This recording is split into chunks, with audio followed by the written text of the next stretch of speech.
नमस्कार, मैं अभिमन्यु कुमार आपके सामने साखी पाठ का कबीरदास द्वारा रचित है। उसका 3 साखी पढ़ा चुके थे। चौथा जो दोहे हैं इस साखी के अंतर्गत उसको देखेंगे।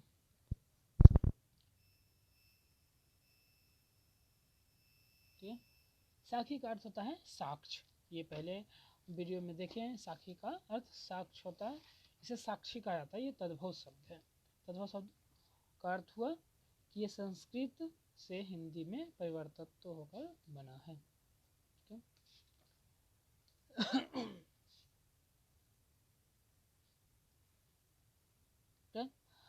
साक्षी का अर्थ होता है साक्ष्य से बनना है। इसका अर्थ होता है प्रत्यक्ष ज्ञान। ठीक है, यह प्रत्यक्ष ज्ञान गुरु शिष्य को प्रदान करता है।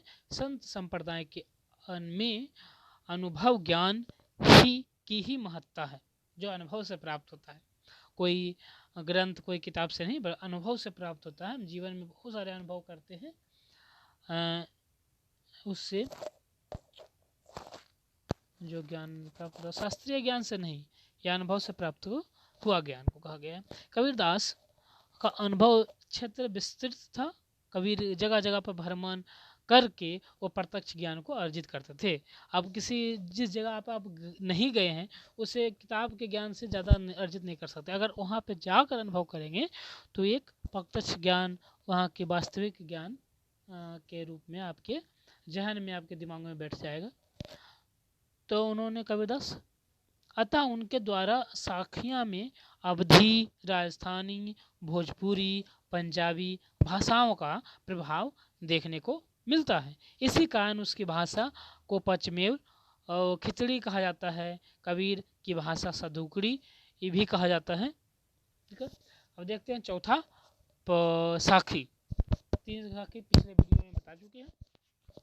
तो सुखिया सब संसार है, खायो अरु सोबे, दुखिया दास कबीर जागे अरु रोबे। इस दोहे के माध्यम से कवि कहते हैं कि सुखिया का अर्थ होता है सुखी, खाये का अर्थ होता है भोजन करना, अरु का अर्थ होता है और, दुखिया का अर्थ होता है दुखी, दास का अर्थ होता है ईश्वर का भक्त।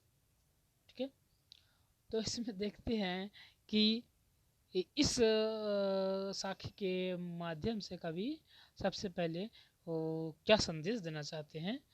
ये संदेश देना चाहते हैं लोगों के सांसारिक विषय वासनाओं को त्यागने की प्रेरणा देते हैं। ठीक है, कबीर सांसारिक मोह माया में लिप्त रहने वाले लोगों पर व्यंग करते हुए कहते हैं कि उन्हें अपने स्वार्थी विषयों से फुर्सत कहाँ है कि वे हरि के दुख को जान सके, हरि के, भगवान के भी से उनके दुख को जान सके, यानी कि उनकी दूरी को महसूस कर सके। उसमें अपने इष्ट देवता के लिए तड़प नहीं है।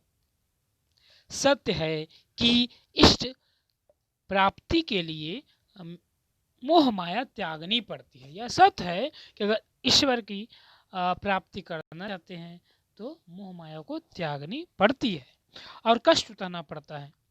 कबीर संसार के विषय वासनाओं में लीन और ईश्वर भक्ति से हीन देखकर दुख का अनुभव करते हैं।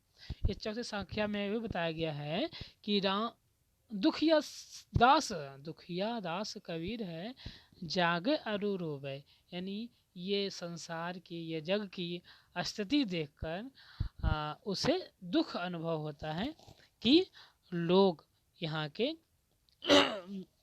कवि संसार को विषय वासनाओं में लीन देखकर, कि मोह माया में, विषय वासनाओं में लीन देखकर और भक्ति, ईश्वर की भक्ति से दूर, उनमें हीन देखकर, उससे अलग देखकर वे दुखी का अनुभव करते हैं। इस साखी के अंतर्गत देखते उपदेशात्मक शैली अपनाई गई है।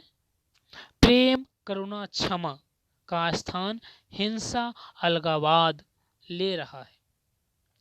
ईश्वर के प्रति समर्पण के स्थान पर अहंकार में डूबे मनुष्य को देखकर कबीर की नींद उड़ रही है।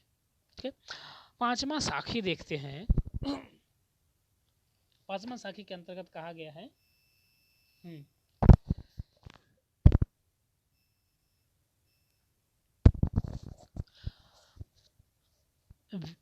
विरह भुवगन तन बसे, विरह भुवगन तन बसे मंत्र न लागे कोई, राम वियोगी ना जीवे और जीवे तो बौरा होय। इस पांचवा साखी का विरह का अर्थ वियोग,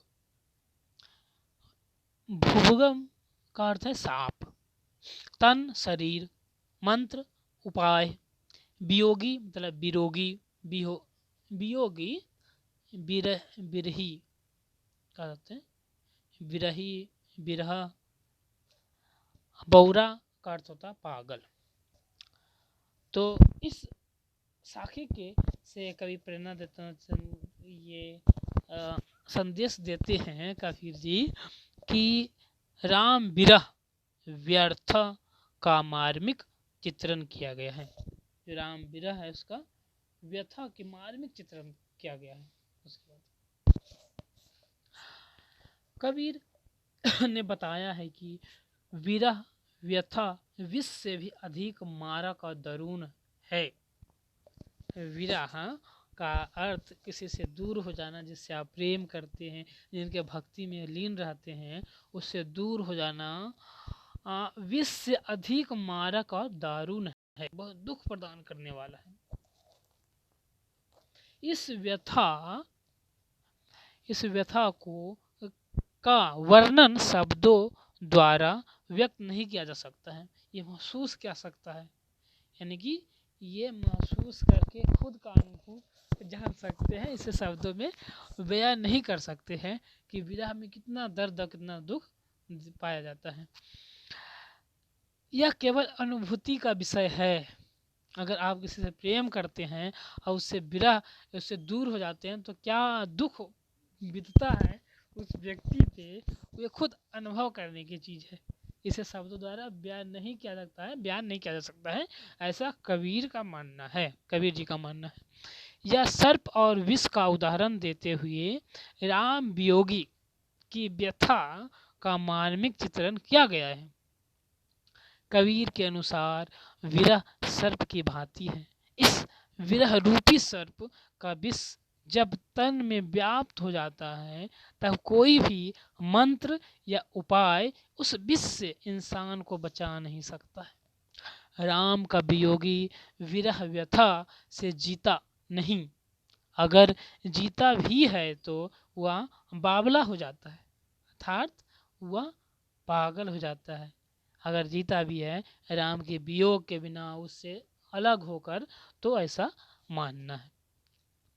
तो यहाँ राम का अर्थ भगवान से लिया गया, भक्ति से लिया गया है कि अगर उसमें उसके समर्पण भक्त होते हैं, आप किसी धारा को, निर्गुण शाखा हो गया, धरगुण, भक्ति के अनेक रूप है, लेकिन है कि आप जिसकी भक्ति करें, लेकिन उसकी भक्ति करें, आपके पास ये समय नहीं होना चाहिए कि और दूसरे पंथों को, दूसरे को बुराई करें। आप जिसकी भक्ति करें उसको सच्चाई से भक्ति करें। ऐसा ना हो कि आप जिसकी भक्ति कर रहे हैं उसका तो भक्ति नहीं कर पा रहे हैं, और जो दूसरे आदमी सगुण धारा के हैं, निर्गुण धारा के हैं, आप दूसरे पंथ को, दूसरे भक्ति करने वाले लोगों को सिर्फ विरोध करते हैं। ऐसा नहीं करना चाहिए। कबीर है कि सभी पंथों को चोट किया है। अगर बाय आडंबर है, सभी धार्मिक है, धार्मिक परिस्थिति हो या सामाजिक स्थिति हो, उसका खंडन किया है। अगर उन्हें गलत लगता है तो उस पर बात रखा है। ठीक है, इसमें विरह पीड़ा के लिए सर्प और विष के उदाहरण बहुत ही सुंदर और बन पड़ा है, उनका उदाहरण के रूप में दिया। और छठा साखी देखते हैं। छठा साखी, निंदक नीला राखिए आंगिन कुटी बंधाए, बिन सावन पानी वीणा निर्वन करे सुभाए। तो इसमें निंदक, निंदा करने वाला, नीड़ा पास, आंगन, आंगन में, कुटी बंधाए, कुटिया बनाकर या कुटिया बनवाकर, सावन साबुन, निर्मल पवित्र, सुभाय स्वभाव।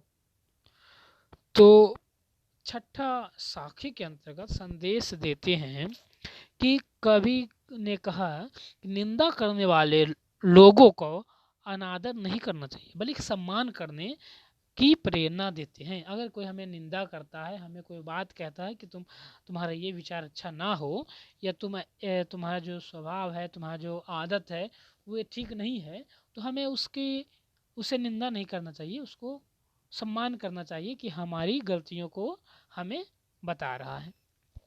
इसी का कहते हैं कबीर, निंदक की उपेक्षा ना करके उसे आदर सहित अपने आंगन में कुटी बनवाकर अपने निकट स्थान देना चाहिए, यानी कि उसे मित्रता करके अपने आसपास रखना चाहिए। कहने का अर्थ हुआ वैसे दोस्त को कभी अपने से दूर नहीं करना चाहिए जो आपकी किसी गलत काज करने से रोकता हो, टोकता हो, आप पे गुस्सा करता हो। वैसे दोस्त को हमेशा अपने फेवर में रखना चाहिए, यानी कि उसे दोस्ती बना कर रखना चाहिए। यह संदेश देते हैं कवि और कहते हैं कि उससे लाभ यह होगा कि उसके द्वारा दिखाए गए दोषों को हम अपने अंदर से खोज कर समाप्त कर सकेंगे, जिससे हमारा हृदय निर्मल होगा। ठीक उसी प्रकार जैसे वस्त्र को साफ करने के लिए साबुन और पानी की आवश्यकता होती है, वैसे ही निंदक की समालोचना हमारे स्वभाव की निर्मलता के लिए साबुन और पानी का कार्य करती है। ठीक है, इसमें इस साखी के अंतर्गत हमारा सच्चा हितैषी वही है जो हमारे दोषों को दूर करने में सहायक हो, यह संदेश दिया गया है। ठीक है,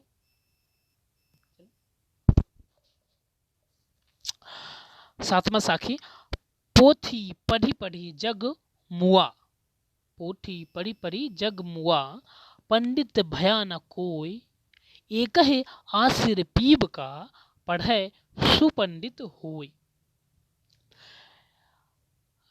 कठिन शब्द। पोथी धार्मिक पुस्तक, जग संसार, मुआ में से मर गया, पंडित ज्ञानी, भया हुआ, एक है एक ही, आशिर अक्षर शब्द, अक्षर शब्द, पीव प्रियतम, सु वह। इस साखी के माध्यम से कवि ने प्रेम मार्ग की श्रेष्ठता को भली भांति दर्शाया है।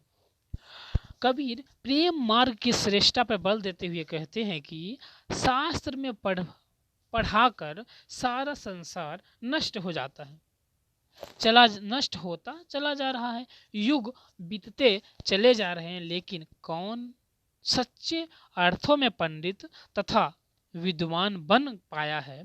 शास्त्र पढ़कर इससे वह लौकिक आनंद प्राप्त किया है, वह केवल प्रेम से ही मिलता है। यानी प्रश्न करते हैं कि आजकल कौन है जो सच्चे अर्थों में पंडित तथा विद्वान बन गया है, जो शास्त्र पढ़कर जिसने वह अलौकिक आनंद प्राप्त नहीं किया है, जो केवल प्रेम से ही मिलता है। पर कबीरदास के दृष्टि में जिसने राम के 2 अक्षरों को जान लिया है वही विद्वान है, पंडित है। और प्रेम हृदय का वह एक भाव है, पढ़ना मस्तिष्क का। ठीक है, प्रेम हृदय का भाव है, पढ़ना मस्तिष्क का, दिमाग का भाव है। पढ़ाई साधक भी हो सकती है और बाधक भी हो सकती है। ठीक है, इसमें कबीर ज्ञान की अपेक्षा प्रेम की अनुभूति को अधिक महत्व देते हैं और उनके लिए प्रेम मार्ग खाला का घर नहीं है। ठीक है, 8वां साखी देखते हैं।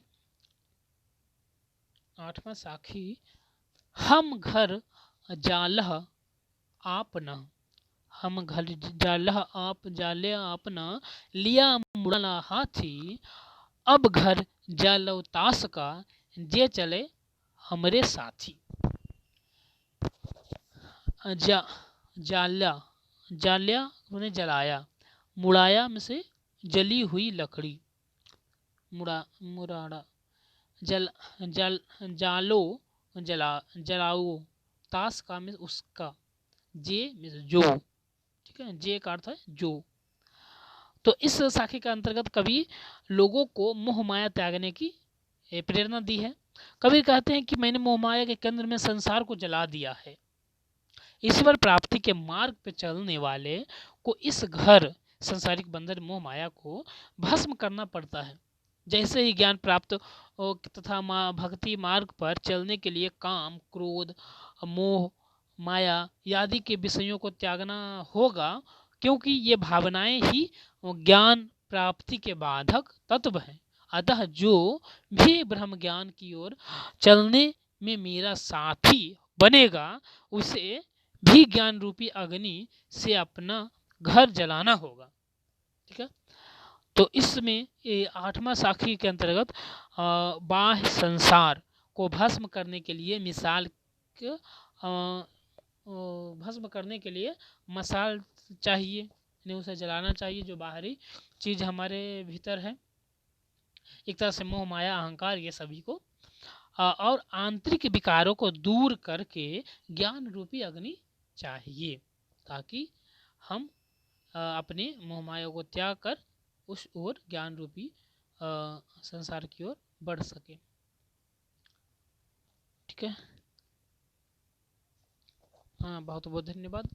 इस साखे के अंतर्गत जो इसमें 5 साखी अभी चर्चा की है, इसमें अंतर्गत कोई प्रश्न हो तो आप कमेंट बॉक्स में लिख सकते हैं। धन्यवाद।